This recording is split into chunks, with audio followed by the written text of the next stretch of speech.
If you've ever pasted text into Microsoft Word and wondered where the Paste Options button went, you're in the right place.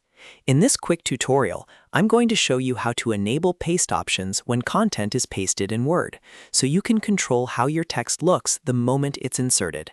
This is especially useful if you're copying from websites, emails, or other documents and want to keep the formatting consistent. If this video helps, please hit the like button and subscribe for more simple Word tutorials. Let's jump right in. First, open Microsoft Word on your computer. Once Word is open, look to the top left corner and click File. This opens the Backstage menu where you can access Word settings and preferences. From there, click Options at the bottom of the menu. This will open the Word Options window, which is where many of the advanced editing and formatting settings are stored. Inside the Word Options window, look at the left-hand side and click Advanced.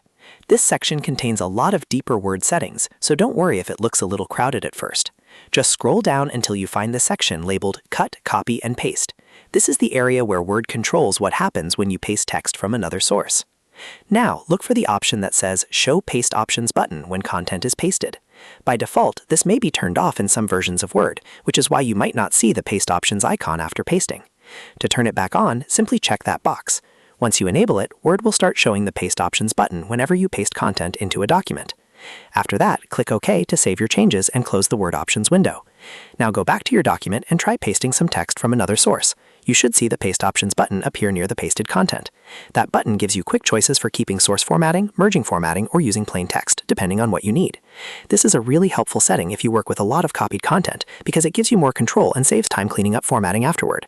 If the button still doesn't appear, double-check that you saved the setting correctly, and make sure you're using a version of Word that supports this feature. In most cases, turning on that single checkbox is all it takes. So to quickly recap, go to File, then Options, then Advanced, scroll to Cut, Copy, and Paste, and enable Show Paste Options button when content is pasted. That's it. You've now turned on paste options in Word and made pasting a lot easier to manage. If this tutorial helped you out, please give it a like, subscribe for more Word tips, and leave a comment if you want help with another Microsoft Word feature. Thanks for watching, and I'll see you in the next one.